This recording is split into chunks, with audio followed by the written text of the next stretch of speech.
不是吧，兄弟，你还不会快速分辨敌人？今天一个视频教会你。欢迎收看三角洲技巧小课堂第一期。首先，在视频设置里呢 ，FOV 影响着局内的视野大小 ，FOV 值越大，视野越大，但敌人的模型在视野中会变得更小，压枪命中敌人呢也会更加困难。个人建议 FOV 拉到104，在不影响操作的情况下，视野得到最佳的保障。如果有晕 3D 的朋友，建议关闭下面的武器动态模糊，对症状呢有一定的缓解，也可以适当的拉高 FOV， 也有一定的缓解效果。音频设置里的声音输出模式建议改成音箱 ，FRTF 改成双耳声，这样戴着耳机呢也更容易分辨敌人的方位。重点来了，在局内呢攀爬、跳跃这两种音效呢队友之间是听不到的，但是可以听见自己和敌方干员发出的声音，还有蹭草的声音。蹭草的声音队友之间可以互相听见，在确定不是自己和队友发出的蹭草的声音之后呢，那么请小心了，说明附近有敌方玩家。人机也不会进步，进步能被听见的声音范围为14米。如果听见了进步的声音，大概率也是有敌人在附近啊。那么咱们自己想要进步的话呢，可以按住 CAPS 大写的这个键，可以去偷袭别的玩家，但是也要谨防被别的玩家偷袭。如果呢听到了以上的这些声音，注意啊，一定要和队友谨慎起来。相信我，上面的技巧呢绝对能提高你的游戏体验。感谢收看，咱们下期再见。不会吧，你还在用默认按键？其实这些键位可能比默认的更加适合你。今天一个视频教会你，欢迎收看三角洲技巧小课堂第2期。首先，在设置的鼠标灵敏度这里呢，战术侧瞄独立控制推荐改成这一个。在装了激光指示器之后，鼠标的右键点按就是正常开机，长按呢就是战术侧瞄，这会让你的近距离战斗更加有优势。操控战斗界面里，快速近战建议改成 L 的键，在没有子弹贴脸近战的时候可以迅速反击，也可以在被深蓝角色勾中时快速切断钩索。有鼠标侧键的朋友，切换瞄具倍率和战术道具的微键建议都改为鼠标的上下侧键，这样在局内使用时会更加的方便。屏息呢推荐改为 Q 和 E， 这样咱们在开镜的时候侧头架枪就可以自动屏息，能大幅度提高架枪的稳定性。至于改成切换还是按住，这个呢就看个人的习惯。接下来是测距仪，推荐改成鼠标中键。当然，相信很多人都不清楚它有什么作用。其实非常简单在你装备火控和灵眼的瞄具时呢，开镜后按这个按键，两者呢都可以显示准星指出位置与人物本体之间的距离，同时可以自动计算子弹落点。其中火控瞄具呢还可以在瞄准镜里显示敌人的血条，即使敌人趴在草里也能显示出来，但是无法透过烟幕扫描敌人。以上这些呢是阿能个人推荐的一个键位设置但是主要呢还是咱们每个人找到适合自己的一个操作设置为主。好了，今天的小技巧到此结束，感谢大家，再见。兄弟们，曾几何时是否为礼包发愁过？好不容易拿下一对，舔包的时候呢都想吃干抹净，但身上的格子就这么多，努力了半天收获反倒变少了。今天阿能就教你如何礼包将收益最大化。欢迎收看三角洲技巧小课堂第4期。进入对局前机密玩家呢建议选择 GI 野战背包，可以放下2把长度为5格的枪。那么绝密玩家呢建议选择第2战术登山包，可以放下长度为6格的枪。不建议选择这3个背包，包内的格子分赃，无法塞下更多的枪械。在弹挂方面呢，机密玩家呢建议选择 G01战术弹挂，或者是更贵的携带弹挂，拥有3格或4格以上的储物空间，可以按照自己携带的消耗品的需求呢进行选择。在拾取物资时呢，优先拿单格价值最高的物品。我们拿牛角和高清卡尺举例牛角虽然是紫色物品，但是呢占用2格储物空间，总价值为 1.6 万左右。卡尺虽然是蓝色物品，但是占用呢1格储物空间，价值为 1.4 万左右。所以呢拿2个高精度卡尺呢是更加划算的。这个呢就是最基础的礼包原则。当然金色和红色物品呢基本都是要拿的，除非你包里有比它更贵的。理解了礼包原理之后呢，那么下面要了解的就是局内单格价值最高的物品。当你呢在经过一番苦战之后面对满地的饭盒，把鼠标呢放在饭盒内的物品上，或者是左键点击下物品，就可以看到官方对这件物品的估值，大部分都是正确的，可以用来参考。那么价值40万以上的枪械呢可以直接塞到包里，塞不下的枪械也可以拆解枪械的配件。那么紫色的配件可以直接塞到包里，蓝色的配件则可以看一下官方的估价。激光指示器呢可以塞到自己枪上，有更贵的配件呢也可以放在副手武器或者是包内的枪械上。如果有队友抢你的饭盒，可以把单挂丢地上，直接搜口袋捡子弹。最后看敌人背包里有没有9格或者是6格物资，如果自己的背包是空的，就直接替换；包里不空的话呢，直接把自己的背包丢地上，然后再慢慢掏，这样可以抢得比别人更快，避免呢很多损失。可卖的子头呢大于等于小子，可卖的金头等于大金。所有的金甲基本呢都不值钱，修满80耐久呢凑合穿，低于80不要捡。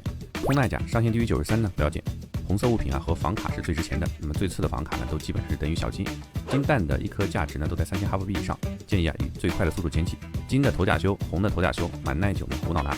记住这些基本呢我们在游戏的时候就够用了。看完以上呢，相信呢大家对这个礼包的一个基本的情况已经有了一个了解。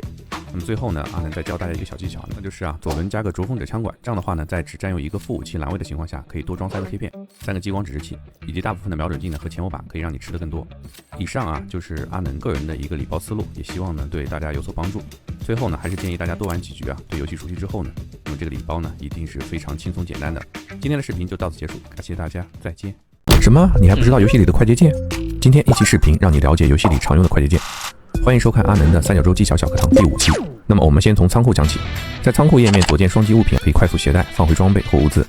鼠标放在物品上，按 F 键也可以。按 Ctrl 加 F 键可以直接把胸挂、背包、安全箱里的物品直接转移到仓库里。鼠标放在要出售的物品上，按 Alt 加 D 可以快速出售。在对局中，把鼠标放在要丢弃的物资上，按 Alt 加 D 可以快速丢弃，不需要一个一个往外拖。那么舔包时，Alt 加鼠标左键可以一键穿上敌人的护甲、背包、胸挂、枪械，直接花来就可以了。在地上有一堆物资时，可以按 H 键，这样就能看见附近所有的物资了。长按数字5键可以选择药品进行使用，长按 R 键可以选择优先使用的子弹，长按切换瞄具倍率按键，默认为 N 键可以快速选择倍镜，长按 Y 键可以选择开关激光指示器和手电，长按检视键默认为 I 键可以选择检视枪械和手表。那么视频的结尾再教大家2个快速跑路的小技巧。咱们从高处坠落，在落地前出发攀爬，并不会受到坠落伤害。下面是实战演示。还有快速下梯子，只需要对准梯子，短按一下 W， 在快要落地时再长按 W， 就可以趴在梯子上，再按一下空格键就可以快速无伤的下梯子了。好了，以上就是今天的内容，感谢大家，再见。在游玩大坝时呢，是不是经常被不知道哪里来的子弹偷死？今天阿能就教你一些0号大坝全干员通用的翻越攀爬点位。欢迎来到阿能三角洲技巧小课堂第6期。我们先讲第一个点位，就是行政楼的西楼下面呢，可以通过路灯直接上2楼的厕所。下面是操作演示，我们呢先跳到这个箱子上啊，然后再跳到这个航杆上，往这边走。面朝这个路灯呢，按下 Shift 加 W 键，然后起跳，再按空格键呢触发攀爬呀，就可以站到路灯上了。对准2楼厕所呢 ，Shift 加 W 键起跳，再按空格键触发攀爬，最后再按 Z 键趴下，就可以趴进厕所里了。从这个窗户呢，可以奇袭阳台的敌人。我们先跳到窗户上，再爬下，慢慢的往外挪，在最边缘呢是可以站起来的。然后对准这个空调外机啊 ，Shift 加 W 键起跳，再按空格触发攀爬，就能站在空调外机上了。之后呢，一个大跳就到阳台了。反过来呢，阳台也可以去厕所窗户。这个点位啊，在西楼梯子处，通过这个窗户站在这个航杆上，大概在我的标点处啊 ，Shift 加 W 键起跳，然后咱们视角往左转，再按空格触发攀爬就过来了。这个点位呢，可以从侧面打到西楼阳台的人，非常的好用。西楼阳台呢，也可以通过这里跳过去。东西连接的走廊呢，也是可以互相跳过去的。操作方法也是 Shift 键加 W 键起跳，再按空格触发攀爬。把东西楼隔开的这个大货车呢，也是可以跳跃加攀爬上去的。我们来到货车角落这里，切记不要贴得太近，跳跃加空格触发攀爬就能直接上来了。然后跑到这里，直接一个攀爬就到东楼阳台了，可以爽偷东楼敌人的侧身。西楼升降梯这里啊，有一个需要工程干员切割铁丝网呢才能进去的地方。其实呢，我们只要踩在这个草丛上，贴住墙，一个攀爬就能上来，然后呢就可以进去。出去呢也非常的简单，只要连续攀爬到这个上面，一个大跳就可以出去了。还有上集装箱，我们呢来到这里，跳到这个上面啊，然后对准集装箱的2层 ，Shift 键加 W 键起跳，再按空格呢触发攀爬也可以上来。好了，今天的小技巧啊就到这里了，感谢大家的支持。那么阿能呢也会继续为大家带来更多的高质量内容，我们下期再见。还不知道0号大坝哪张房卡性价比高？今天一期视频告诉你。欢迎收看阿能的三角洲技巧小课堂第7期。首先啊，在这里给大家普及一个小知识，大坝的钥匙卡呢都是20点耐久，在普通模式啊刷一次钥匙房掉1点耐久，机密呢刷一次掉2点耐久，而在中夜绝密模式呢刷一次掉4点耐久。但是啊，只要有耐久就能开。在最后剩4点耐久的时候呢，按照顺序，普通开一次剩3点，机密开一次剩1点，然后啊再去中夜模式开完。好了，给大家推荐的第1张房卡呢，就是变电站宿舍，只需3到5万。这张钥匙卡呢，开启的地方位于小变电站的2楼里面，有一个小柜子可以搜索。柜子里啊会刷能源燃料类的大红和金，桌子上会刷各种小金和钥匙卡。在机密模式呢，开启一次3000到5000，只要出一个小金呢或3个小子啊，直接就能回本，属于那种路过就可以开，绝对不会亏本的钥匙卡。第2张呢就是变电站技术室，这张钥匙卡呢开启的地方位于主变电站2楼，虽说价格有点小贵，在370万左右，但是啊这张钥匙卡可以在外面透过窗户缝看里面的桌子上有没有刷新大红和钥匙卡，刷新了咱们再开。里面呢有2个服务器，2个白色衣服，一个大保险，两边的桌子上呢会刷电子类的大红和钥匙卡，理论上呢是不可能亏的。第3张呢就是位于行政楼东楼1楼暗道链接的设备领用室，这张卡需要35万左右，那么我们可以直接透过窗户看右边的桌子上有没有货。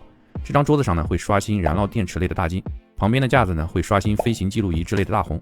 这个钥匙房呢可以搜索的容器呢只有一个机箱，所以啊咱们一定要确认刷货了再开。第4张啊就是在西楼调控房，这张钥匙卡呢开启的位置位于行政楼西楼2楼拉闸房旁边，只需要130万左右。这个钥匙房呢，可以通过拉闸房的玻璃啊，看到里面的桌子上有没有刷新大红。桌子上呢会刷新电子类的大红，里面啊可以搜索的物资容器有2个服务器，一个电脑，一个白色衣服，也是属于啊看见桌子上刷了大红再开，基本上咱们呢是亏不了的。第5张呢就是位于行政楼西楼1楼的西楼医务室，价格低廉，只需呢11万左右。钥匙房的桌子上呢2个病床上会刷医疗类的大红和金，病床上呢极大概率会刷医疗类的消耗品，基本也不会亏本。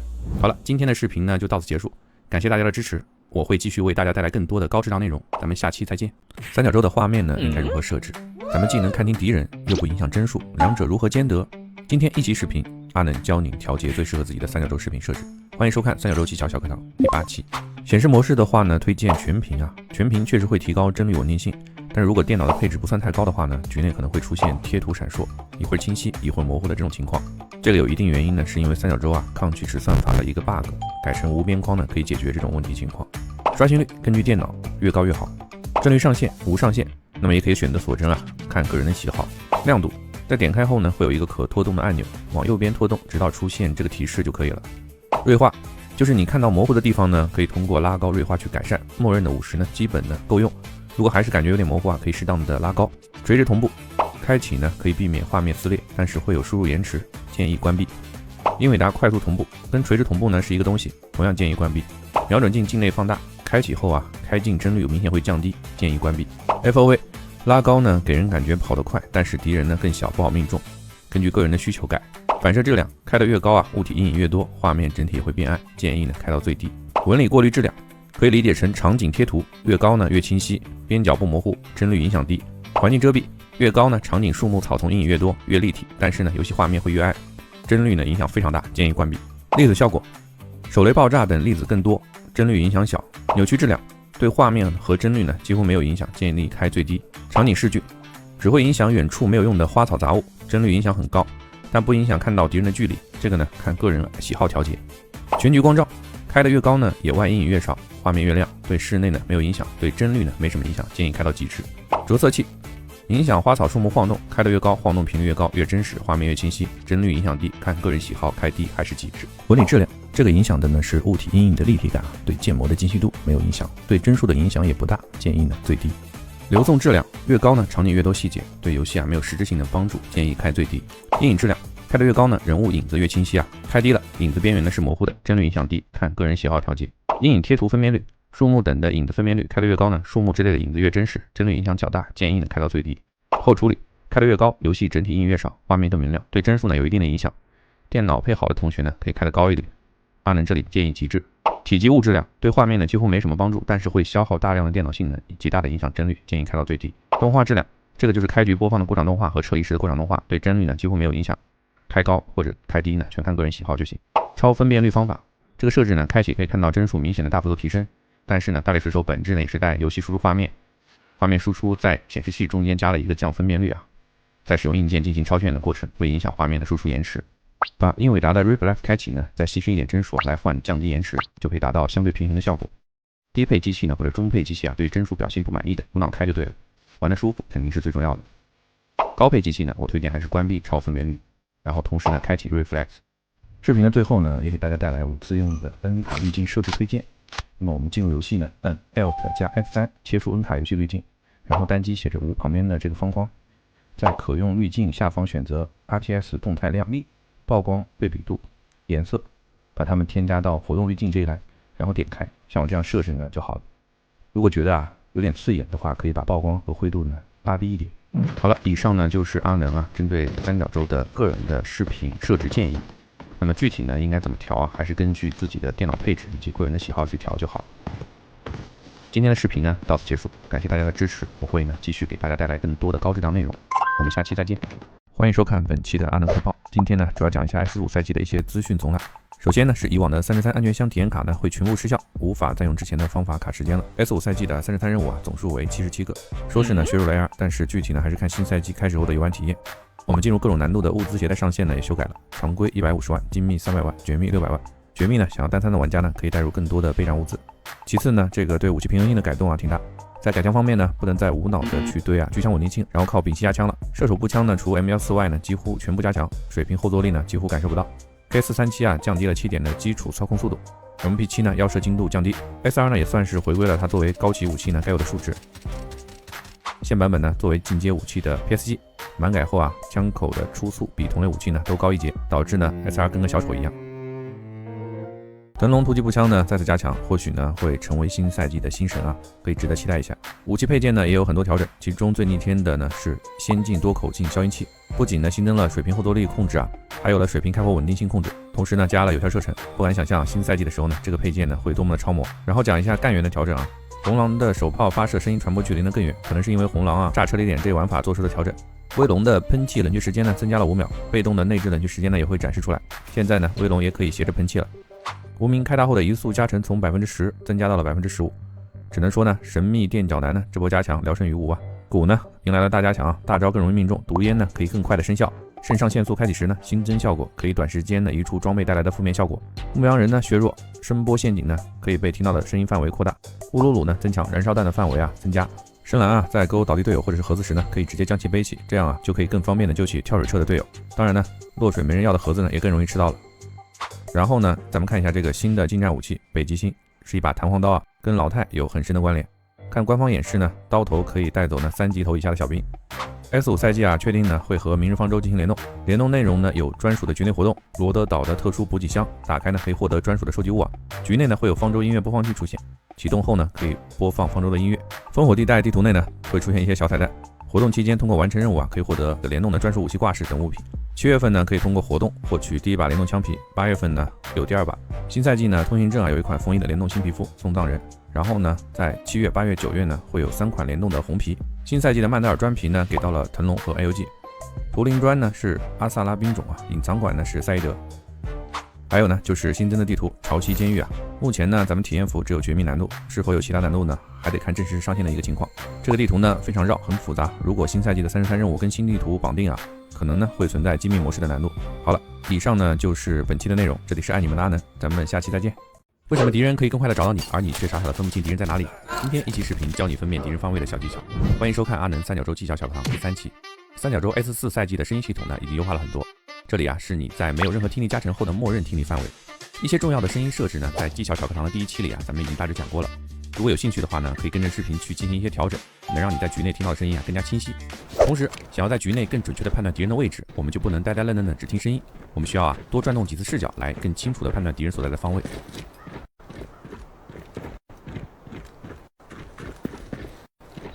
想要听到具体的位置，那么就需要了解一下人物在不同位置听到的声音分别是什么，这样才能在实战中呢快速判断。下面是局内的演示画面，这里呢是同一水平面的脚步。敌人在地下的时候声音是这样的，听起来呢有一些回声。这是敌人在头顶的脚步声，听起来有点闷。压完了，我说的以为你飞起来。除了这些呢，我们还需要了解一下人物踩在特殊材质上的声音效果。下面呢我们来听一下游戏里的各种声音，这是踩铁皮的声音。这是踩玻璃的声音，这是踩木板的声音，这是踩水的声音，这里是踩草地的声音，这里呢是踩水泥地的声音，这里是踩地毯的声音。这里呢是使用滑索的声音，这里是爬梯子的声音。根据以上这些，能稍微让你对听声辨位啊有一个更好的判断。但是最重要的呢，还是得多来几把，听久了就熟能生巧嘛。以上呢就是今天的所有内容了，希望能够对你有所帮助。感谢大家，再见。各位彦祖们好，不知道大家有没有抽中新的露娜红皮？今天我们简单的体验一下这个最新的皮肤。这款露娜的红皮是与明日方舟的黑进行了联动。皮肤整体以雷电元素为主要特效，手模转刀好看，搭配特有美甲 ，CG 视频看到的效果还算是不错的。实际游戏中，露娜的大招在开启大招时有屏幕震感，弓身有黄色火焰，长按左键拉弦，剑身有黄色和黑色雷电特效，射出后有火鸟伴随弓箭一起发射。小技能 V 拉出弓箭带有小幅震感，长按左键拉弦有黑白色闪电，在射出后伤害范围区域为黑白色的闪电。犹如闪电禁区，电剑抛物线为黑白色，在空中更为明显。小技能 G 手雷拉栓后抛物线为橙色，投出手雷后抛物线为黑白色，更加显眼，落点位置更明显。爆炸后有一小朵黑色蘑菇云附带闪电效果。露娜的这个新皮全技能不带减时动作。下面是手表检视，新款动作特效和特殊语音展示。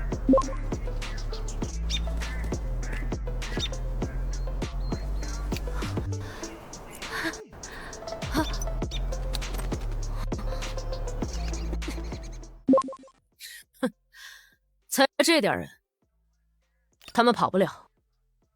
罗德岛充斥着战场上的怪物，这样的战斗，我只能尽量模仿。总体来看啊，这款皮肤特效还算比较明显，手感较为舒畅，减少了一定技能启动时的顿挫感，抛物线与技能路径更为明显。我个人觉得这款皮肤还算可以，喜欢它的玩家可以进行入手。好了，本期的视频到此结束，我是抖音精选作者阿能，后续我还会更新三角洲新手攻略内容，欢迎上抖音精选追更我，咱们下期再见。